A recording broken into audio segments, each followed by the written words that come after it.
أعوذ بالله من الشيطان الرجيم. بسم الله الرحمن الرحيم.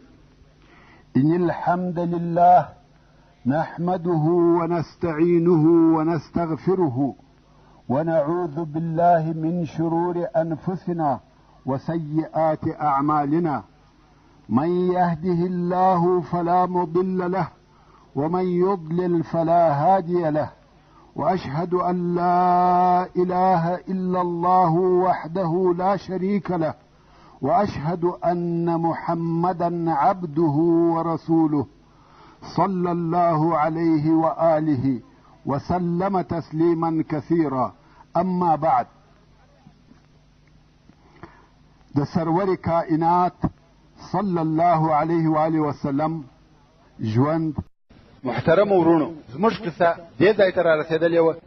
اوس چې غشو ویشتونکو خپل ځای پرېښاوه او په میدان جنګ کې د غنیمتو په ټولولو مشغوله سوه، خالد ابن ولید چې د دغه لحظې په انتظار ولاړ و او ویلي ده چې هغه غشي ویشتونکي چې دی یې نه پرېښاوه ولاړه، ژر یې خپله ټولۍ امر کړه چې دغه غره ته درځئ.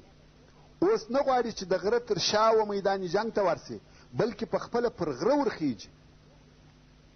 هغه 10 نفره چې پر غره پاته وه هغو کوښښ وکړي چې د غشو په ویشتلو یې وګرځوي، مګر 10 نفره د پوره لښکر په مقابل کې څه کولی سي؟ خالد د خپلې ټولۍ سره غره ته وروختی. عبدالله ابن جبیر رضی الله تعالی عنه او د هغه سره پاته ملګري ټول په شهادت ورسول. اوس غر د خالد تر تسلط لاندې سو او بیا د غره تر شا د جنګ و میدان ته ورداخل سوه. اوس د خالد ټولۍ د مسلمانانو د لښکر تر شا سوه. د مخه ټوله کفار د مسلمانانو د لښکر و مخ ته وه، او اوس چې د غره تر شا ځینې کفار میدان جنګ ته ورتېر سوه، نو د خالد ټولۍ د مسلمانانو د لښکر تر شا سوه. هلته ځینې مسلمانان په میدان جنګ کې غنیمتونه ټولوي او ځینې یې د پاته کفارو سره په جنګ مشغوله دي. دلته د خالد د سپرو ټولۍ نارې او پر مسلمانانو حملې شروع کړې. په دغه نارو سره هغه مات سوي مشرکان پوه سوه چې د جنګ په حالاتو کې بدلون راغلی. هغو هم پر مسلمانانو مخ را وګرځاوه. مسلمانان د شا د طرفه وهل کیږي او هغه مسلمانان چې د جنګ په اولو قطارو کې وه هغه نه دي خبر چې څه پیښه ده. هغه بیرته پر شا را وګرځېده. په دغه وخت کې د کفارو څخه یوې ښځې چې عمره بنت علقمه الحارثیه وه د کفارو لوېدلی بیرغ پورته کوي او شاوخوا مشرکان پر راوګرځېده. یو د بله سره نارې کړې چې راټول سئ او جنګ مه پرېږدئ. اوس هغه مسلمانان چې په بېخبري کې د شا د طرفه د خالد ټولۍ پر راغله او وهیه، د خالد د ټولۍ څخه د مخ و طرف ته ځغلي او د میدان جنګ د اولو صفو مسلمانان چې په هیڅ نه دي خبر د شا و طرف ته وګرځېده. هلته د خالد د ټولۍ څخه چې ځغلي د دوی په مخه ورځي او په تورو یې وهي، ځکه جنګ دی، ټول په زغرو پټ دي، دوست او دشمن نه سره پیژندل کېږي. اوس په خپله د مسلمانانو په مابین کې جنګ شروع سو او د بلې خوا مسلمانان د مخ او د شا د طرفه څخه وهل کېږي. مسلمانان د میدان جنګ په مابین کې داسې سوه لکه د ژرندې د دوو پلو په مابین کې چې وي، یا لکه د غچي په خوله کې چې راسي د دواړو طرفو څخه وهل کېږي. په دغه وخت کې رسول الله صلی الله علیه و آله وسلم د مسلمانانو د یوې کوچنۍ 9 نفري ډلې سره د لښکر تر شا ولاړو. د مسلمانانو قهرمانانه جنګ او د کفارو تېښته یې لیده چې ناببره او په پوره بېخبرتیا کې یې د خالد ابن ولید د سپرو ټولۍ د مسلمانانو تر شا ولیده. اوس نو دلته د رسول الله صلی الله علیه و آله وسلم و مخته 2 لارې وې چې یا به په ډېره چابکي سره خپل ځان او دغه 9 نفره ملګري د امان او پټ ځای ته رسوي او خپل محاصره سوی لښکر به و خپل تقدیر ته پرېږدي چې څه ورته پیښیږي هغه به ورته پیښ سي، او یا دا چې خپل ځان په خطر کې واچوي، خپلو پاشلو اصحابو ته ورنارې کړي چې د ده صلی الله علیه و آله وسلم پر شاوخوا راټول سي او د هغو څخه بیرته یوه قوي جبهه جوړه کړي چې د هغو په واسطه خپل محاصره سوی لښکر د محاصرې څخه خلاص او د احد د غره ولوړو ته یې بوځي. دلته نو د رسول الله صلی الله علیه و آله وسلم بېمثله شجاعت او عبقریت وځلېدی. په لوړ آواز سره خپلو اصحاب کرامو ته ورنارې کړه: عباد الله. رسول الله صلی الله علیه و آله وسلم پوهېدی چې د ده آواز به تر مسلمانانو د مخه مشرکان واوري، هغه مشرکان چې په ټولو مسلمانانو کې تر هر چا د مخه رسول الله صلی الله علیه و آله وسلم په کار و. مګر بیا یې هم په لوړ آواز سره نارې کړله: عباد الله انا رسول الله. د الله بندگانو زه رسول الله یم، دلته راسئ. په دغه خطرناکه وخت کې رسول الله صلی الله علیه و آله وسلم په دغه ناره سره خپل ځان په خطر کې واچاوه. مګر مسلمانان چې د کفارو په محاصره کې لوېدلي وه، صحیح فکر یې د لاسه ورکړی و، بې له خپلو ځانو څخه د بل شي په فکر کې نه وه. ډېرو یې د تیښتې لار اختیار کړه او د جنگ میدان یې پرېښاوه، او دوی نه پوهېده چې وروسته څه کیږي او څه پیښیږي. تر داسې اندازې چې ځینې تښتېدونکي خلق و مدینې منورې ته ورسېده او ځینې یې وغره ته وختل. ځینې چې د جنگ د اولو صفو څخه راګرځېده د مشرکانو په لښکر ګډ سوه. دوه لښکره سره ګډ وډ دي، مسلمان او مشرک یې نه سره معلومیږي. دلته نو په خپله په مسلمانانو کې قتل او وژنه پیښ سوه. ځینو مسلمانانو ځینې نور مسلمانان د نه پېژندګلوۍ په سبب وژل.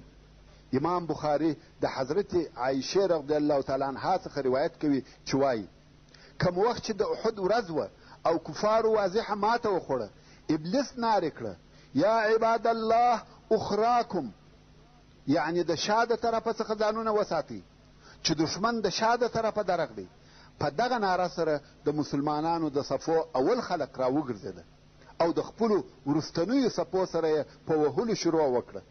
حتی حذیفه ابن یمان رضی الله تعالی عنه وایي چې ما خپل پلار ولیدی چې مسلمانان یې د دوو طرفو څخه وهي، او ما پر نارې کړه: عباد الله دا زما پلار دی. مګر د جنگ میدان تود و او چا زما نارې نه اورېدلې، تر هغو یې واهه چې ویې وژي. او بیا حذیفه رضی الله تعالی عنه وویل: الله دې عفو درته وکړي.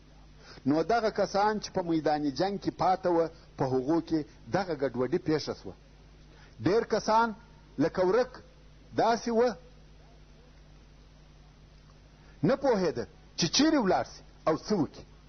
دوی په دغه سرګردانه حال کې وه چې هلته یوه ناره کوونکي په لوړ آواز سره نارې کړه چې محمد ووژل سو. د دغه خبر په اورېدلو سره مسلمانانو نور هم حواس بایلول. قریبه وه چې د ډېرو افرادو معنوي روحیات مړه سي. ډېرو کسانو اسلحه وغورځول او جنګ کول یې پرېښول.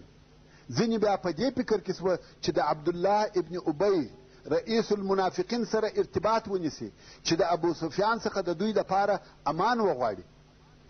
مصعب ابن عمیر رضی الله تعالی عنه چې د شیطان دغه ناره واورېده چې محمد ووژل سو، نو یې وویل: وما محمد الا رسول قد خلت من قبله الرسل افإن مات او قتل انقلبتم على اعقابكم ومن ينقلب على عقبيه فلن يضر الله شيئا وسيجزي الله الشاكرين.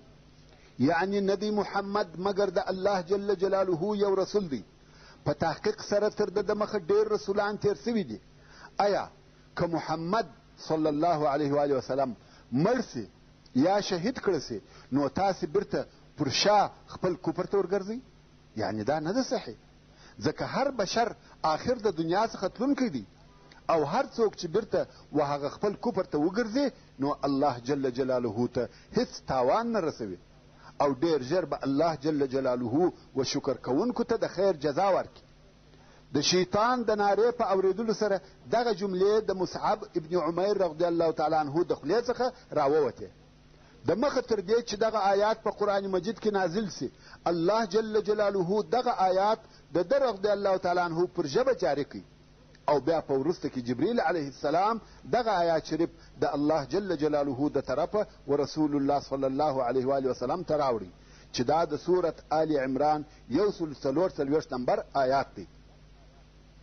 انس ابن نضر رضی الله تعالی عنه پر هغه ډله ورغلی چې حواس یې بایللي او په فکر کې ناست دی.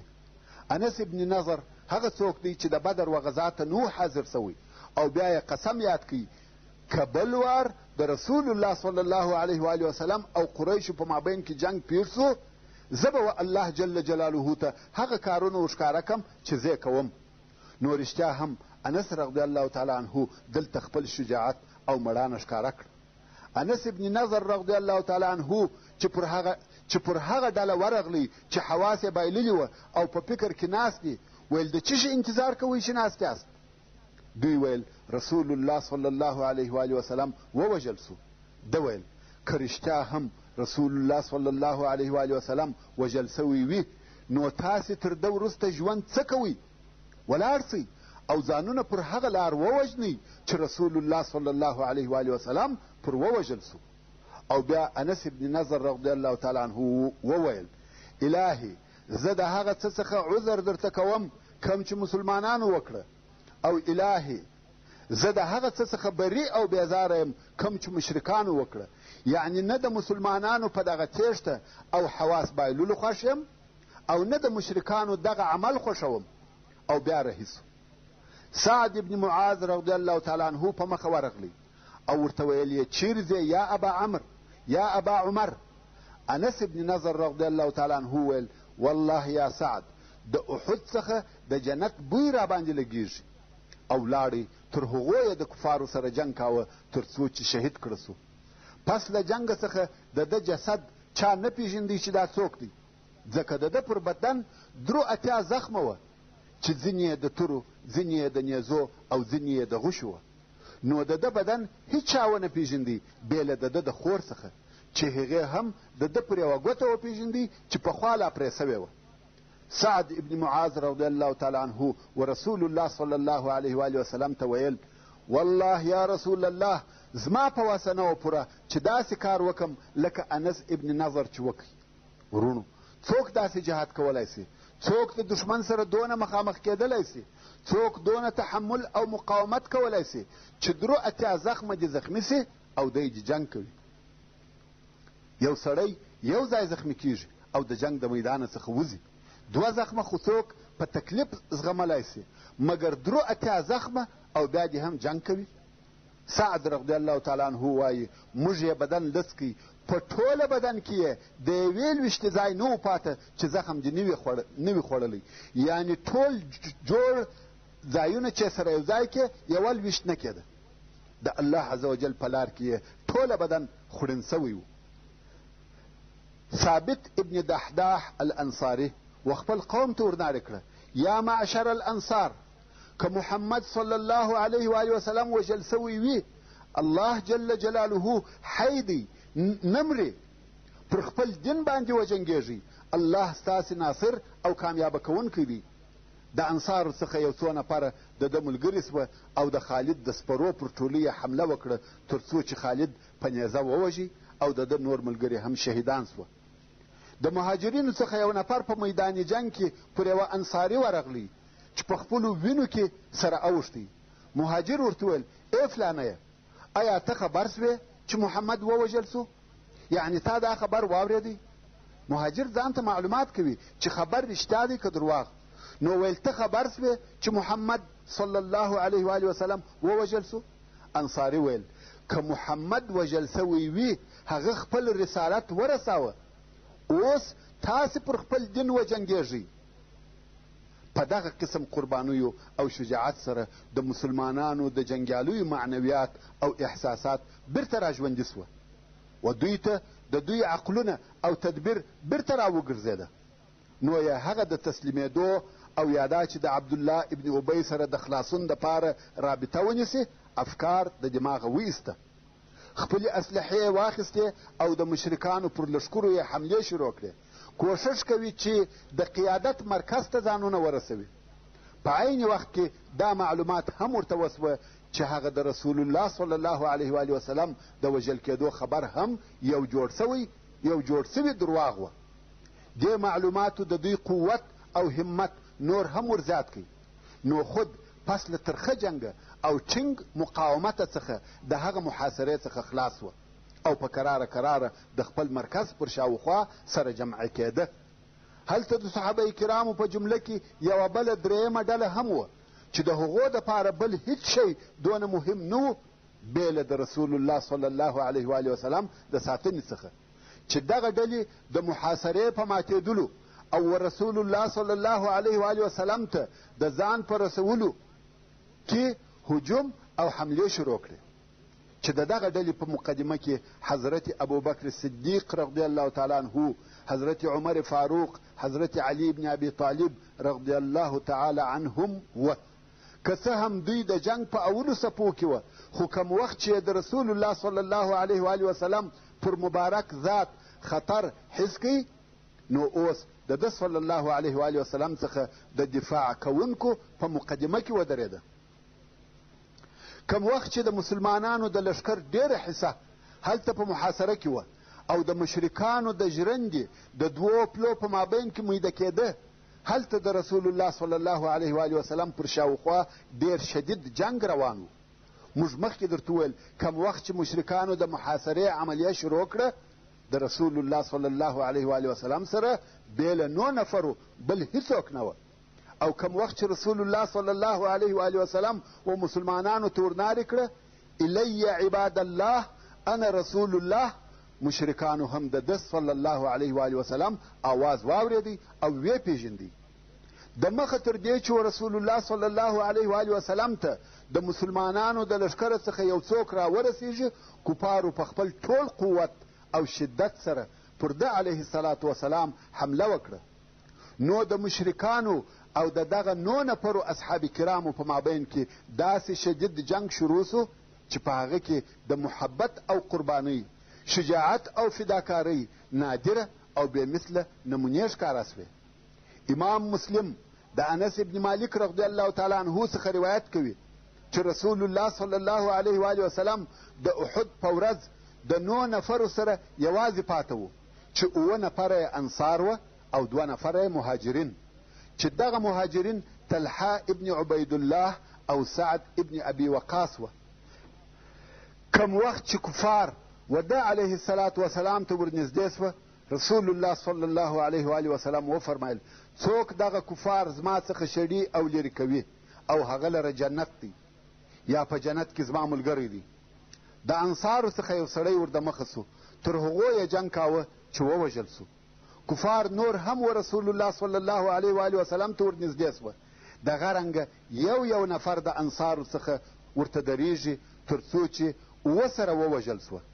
رسول الله صلی الله علیه و آله وسلم و خپلو مهاجرو ملګرو ته وویل موږ د خپلو ملګرو سره انصاف ونه کوي. او د هغه 7 نفرو انصارو آخري نفر عماره ابن یزید ابن سکن رضی الله تعالی عنه، ده هم تر هغو جنگ وکړي چې زخمونه یې ډېر سوه او پر مځکه ولوېدی. د عماره ابن یزید رضی الله تعالی عنه تر غذارېدلو او لوېدلو وروسته فقط رسول الله صلی الله علیه و آله وسلم او 2 قریشي ملګري یې پاته سوه. امام بخاري او امام مسلم د ابي عثمان رضی الله تعالی عنه څخه روایت کوي چې وایي د احد د ورځې په ځینو وختو کې د رسول الله صلی الله علیه و آله وسلم سره بې له طلحه ابن عبید الله او سعد ابن ابي وقاص رضی الله تعالی عنهما څخه بل هیڅوک نه و پاته. او دغه نو نسبت د رسول الله صلی الله علیه و آله وسلم و ژوند ته هغه مشکل ترین وخت او ساعت و، او و کفارو ته یو طلایي چانس و چې په لاس ورغلی. خو مشرکانو هم د دغه طلایي موقع او فرصې څخه په استفاده کولو کې هیڅ سستي او ټنبلي ونه کړه. غواړي چې د دغه وخت څخه اعظمي فایده واخلي، نو یې خپلې حملې ټوله و رسول الله صلی الله علیه و آله وسلم ته متوجه کړې، او په دې امید دی چې دی علیه الصلاة وسلام د بینه یوسي. په دغه وخت کې عتبه ابن ابي وقاص چې د سعد ابن ابي وقاص رضی الله تعالی عنه ورور دی او مشرک دی، رسول الله صلی الله علیه و آله وسلم په ډبره وویشتی او ډبره د رسول الله صلی الله علیه و آله وسلم پر مخ وموښته. د رسول الله صلی الله علیه و آله وسلم د راسته طرف په کښته زامه کې هغه غاښ ووتی چې په عربي کې رباعیه ورته ویل کېږي، او رباعیه هغه غاښ دی چې د نیش او د مخ د 2 جوړه غاښو په مابین کې دی. او د رسول الله صلی الله علیه و آله وسلم لاندې شونډه زخمی سوه. په دغه وخت کې عبدالله ابن شهاب الزهري کافر و رسول الله صلی الله علیه و آله وسلم ته وردمخه سو او پر تندي یې زخمی کړي، یا زموږ په اصطلاح سر مبارک یې ورمات کړي. د بله طرفه څخه یو بل حاسد او عنید د آس پور عبدالله ابن قمعه ملعون راغلی، توره یې پورته کړه، پر رسول الله صلی الله علیه و آله وسلم یې واری وکړي. توره په ډېر شدت او قوت د رسول الله صلی الله علیه و آله وسلم پر اوږه وموښته.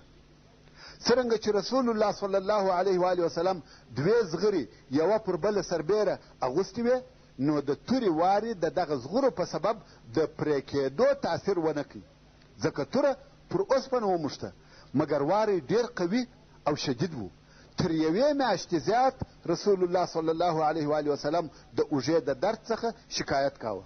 فکر وکړئ دغه کافر لعنت الله علیه په څونه قوت سره رسول الله صلی الله علیه و آله وسلم وهلی و چې د هغه وهلو څخه تر یوې میاشتې زیات د رسول الله صلی الله علیه و آله وسلم اوږه خوږېده. دوهم وار بیا ابن ام قمعه ملعون پر راغلی او رسول الله صلی الله علیه و آله وسلم یې په توره په ډېر قوت او شدت سره پر سر وواهه او ویل واخله زه ابن قمعه یم. رسول الله صلی الله علیه و آله وسلم چې د خپل مبارک مخ څخه وینې پاکولې ورته ویل اقمعک الله، یعنی الله دې ذلیله که. الله عز وجل د رسول الله صلی الله علیه و آله وسلم دغه دعا قبوله کړه.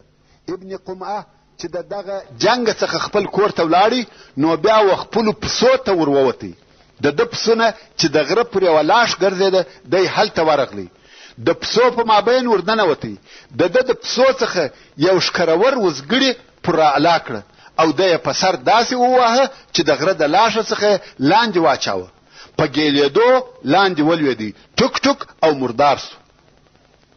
نو دغه ابن قمعه چې دوهم وار بیا په قوت سره په توره پر سر وواهه، د هغه خول چې د اوسپنې د زنځیرانو څخه جوړ سوی و او د رسول الله صلی الله علیه و آله وسلم پر سر و، د یوه زنځیر دوې حلقې یا دندانې د رسول الله صلی الله علیه و آله وسلم په سر ننوتلې.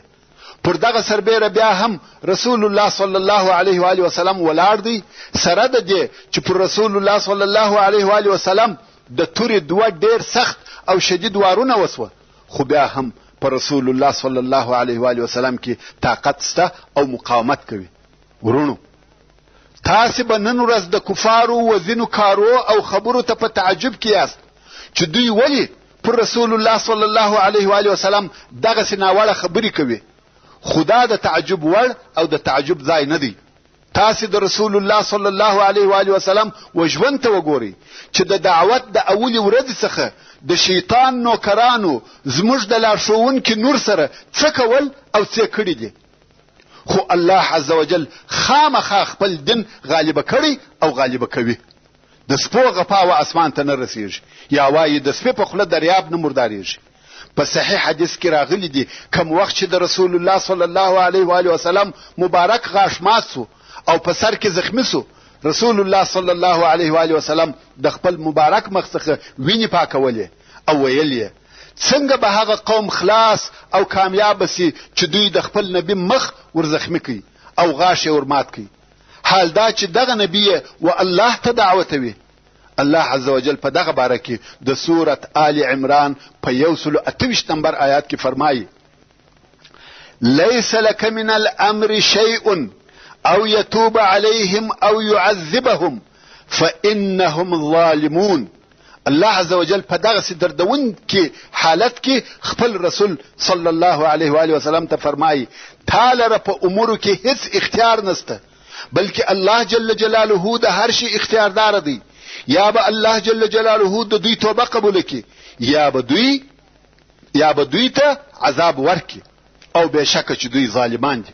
ورونو په حق سره مشرکان د خپل وحشت او بربریت په سبب د دې وړ او لایق و چې رسول الله صلی الله علیه و آله وسلم شرع ورته وکړي، مګر د الله جل جلاله دا اراده و چې خپل رسول تر هغه خپل جلیل او عظیم منصب نور هم لوړ او عظیم کړي. او د خپل رسول د ښو اخلاقو یوه ډېره لوړه او شانداره نمونه قائمه کړي او ټوله دنیا ته دا وښکاره کړي چې ټول بشریت دې د دغه سید المرسلین و صبر او تحمل حلم او عفو ته وګوري چې مشرکان پر ده علیه الصلاة والسلام ظلم او تجاوز کوي او دی صلی الله علیه و آله وسلم و هغو ته یوه شرح هم. محترم ورونو، څرنګه چې فتاق پای ته ورسېده نو زموږ پاته بحث به په راتلونکې پته کې واورئ ان شاء الله تعالی.